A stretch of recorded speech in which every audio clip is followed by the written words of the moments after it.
ನಮಸ್ಕಾರ ಸ್ನೇಹಿತರೆ, ರತ್ನ ವರ್ಡ್ಗೆ ಸ್ವಾಗತ.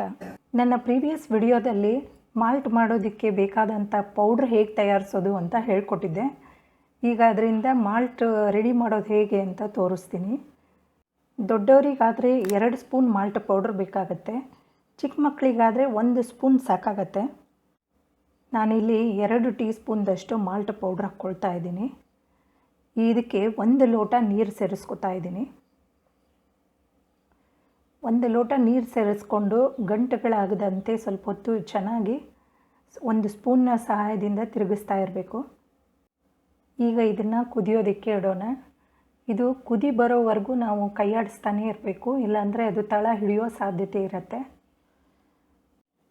ದೊಡ್ಡವರಿಗೆ ಬೆಲ್ಲ ಬೇಡ ಅಂದರೆ ಉಪ್ಪು ಸೇರಿಸಿ ಮಾಲ್ಟ್ ತಯಾರಿಸ್ಕೊಂಡು ಆ ಮಾಲ್ಟ್ ಕಂಪ್ಲೀಟ್ ತಣ್ಣಗಾಗೋವರೆಗೂ ಇಟ್ಟು ತಣ್ಣಗಾದ ಮೇಲೆ ಅದನ್ನು ಮಜ್ಜಿಗೆ ಜೊತೆ ಬೆರೆಸಿ ರಾಗಿ ಅಂಬ್ಲಿ ಥರ ನೀವು ಮಾಡ್ಕೊಂಡು ಕುಡಿಬೋದು.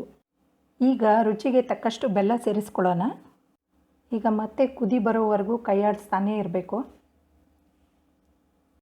ಈ ರಾಗಿ ಮಾಲ್ಟಲ್ಲಿ ನಾವು ಬಳಸಿರೋ ಎಲ್ಲ ಪದಾರ್ಥಗಳಲ್ಲಿ ಸಾಕಷ್ಟು ವಿಟಮಿನ್ಗಳಿದೆ, ಫೈಬರ್ ಇದೆ, ಪ್ರೋಟೀನ್ ಇದೆ, ಕ್ಯಾಲ್ಸಿಯಂ ಇದೆ, ಮೆಗ್ನೀಸಿಯಮ್ ಇದೆ. ಕಂಪ್ಲೀಟ್ ಒಂದು ನ್ಯೂಟ್ರಿಷನ್ ಫುಡ್ ಇದಾಗಿದೆ.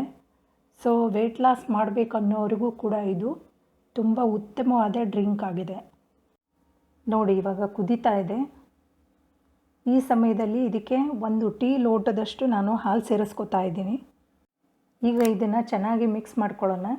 ಹಾಲು ಸಂಪೂರ್ಣ ಮಿಕ್ಸ್ ಆಗಿ ಸ್ವಲ್ಪ ಬಿಸಿ ಆದ ತಕ್ಷಣ ಇವಾಗ ಸ್ಟವ್ ಆಫ್ ಮಾಡ್ತಾ ಇದ್ದೀನಿ.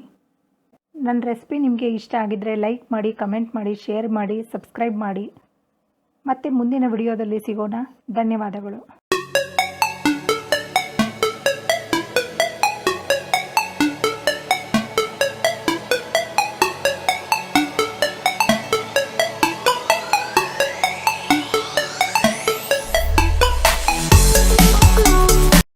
ನನ್ನ ಚಾನಲ್ನ ಇನ್ನೂ ನೀವು ಸಬ್ಸ್ಕ್ರೈಬ್ ಮಾಡ್ಕೊಂಡಿಲ್ಲ ಅಂದರೆ ಬೇಗ ಸಬ್ಸ್ಕ್ರೈಬ್ ಮಾಡ್ಕೊಳ್ಳಿ.